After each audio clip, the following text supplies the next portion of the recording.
ہم سے کیا غلطیاں ہوئی ہے جس کی وجہ سے یہ پریشانی آ رہی ہے؟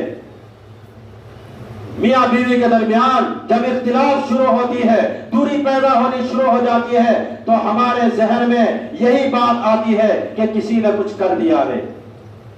جب اس بیوی کو احساس ہوگا جس کو آپ نے بہو بنا کر لایا، جب اس بیوی کو احساس ہوگا میرا جو رشتہ ہوا ہے وہ میرے باپ کی دولت کی وجہ سے ہوا ہے، میرا باپ کا خون چوسا گیا ہے، میرے باپ کو ادھار لینا پڑا ہے، میرے باپ کو زمین بیچنی پڑی ہے، میری ماں کو اپنا زیور گروی رکھنا پڑا ہے، تب جا کر میری شادی ہوئی ہے، تو مسلمانوں بتاؤ اس لڑکی کے دل میں، اس بچی کے دل میں اپنے شوہر کے لیے اور سسرال والوں کے لیے سچی عزت آ پائے گی؟ سچی محبت ہو پائے گی؟ نہیں ہو پائے گی۔ چاہے وہ زبان سے بیچاری کچھ بھی نہ کہے، لیکن وہ زندگی بھر یہی سوچتی رہے گی کہ یہ بہت کمینے لوگ ہیں، یہ بہت لالچی لوگ ہیں، یہ بہت نیچے درجے کے لوگ ہیں، پست اخلاق کے لوگ ہیں، گھٹیا اخلاق کے لوگ ہیں۔ تو یہ بھی عمل میں آیا کہ نہیں آیا؟ یہ بھی عمل میں آ گیا۔ تو آپ جب اپنے بچوں کی، لڑکیوں کی یا لڑکوں کی شادی کریں گے تو آپ کیا دیکھتے ہیں؟ عام طور پر ہم یہ دیکھتے ہیں، حسن دیکھتے ہیں، خوبصورتی دیکھتے ہیں، دولت دیکھتے ہیں، اونچا بڑا خاندان دیکھتے ہیں۔ ان چیزوں کی وجہ سے عورتوں کے مزاج میں، لڑکیوں کے مزاج میں تکبر ہونے کا بہت زیادہ خطرہ ہوتا ہے۔ غور سے سنیے اور بات کو دل میں اتارنے کی کوشش کیجئے۔ جو لڑکی بہت زیادہ خوبصورت ہوگی، بہت ہی کم ایسا ہوگا کہ اس کے اندر تواضع اور خوش اخلاقی ہوگی، اس میں غرور ہوگی، تکبر ہوگی، اس میں عقل ہوگی اور اپنے حسن پر اس کو ناز ہوگا۔ اور جو بہت زیادہ مالدار گھرانے کی لڑکی ہوگی، اس کے اندر اپنے دولت مندی کا غرور ہوگا، وہ خدمت گزار بنے، ایسا اکثر متوقع نہیں ہوتا ہے۔ وہ اچھی خدمت گزار بنے، عام طور پر ایسا نہیں ہوتا ہے۔ وہ تابعدار ہو کر سسرال میں رہے، شوہر کی خدمت گزار بنے، ساس کا دل جیتے، یہ عام طور پر اسی لڑکی کی بس کی بات ہے جس کے دل میں تواضع اور اخلاق میں اچھائی ہو، جس کے اندر تکبر ہوگا، چاہے دولت مندی کا ہو، چاہے حسن کا ہو، چاہے اونچے بڑے خاندان کا ہو، یہ تکبر اس کو اچھی بیوی نہیں بننے دے گا۔ یہ بھی بہت اہم بات ہے۔ اور اگر یہ تکبر مرد میں ہو تو بھی مہلک ہے، اور اگر عورت میں ہو تو بھی اور زیادہ خطرناک ہے۔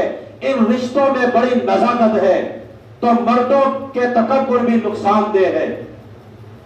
اللہ تبارک و تعالیٰ نے قرآن کریم کے اندر کیا کیا اشارے کیے ہیں؟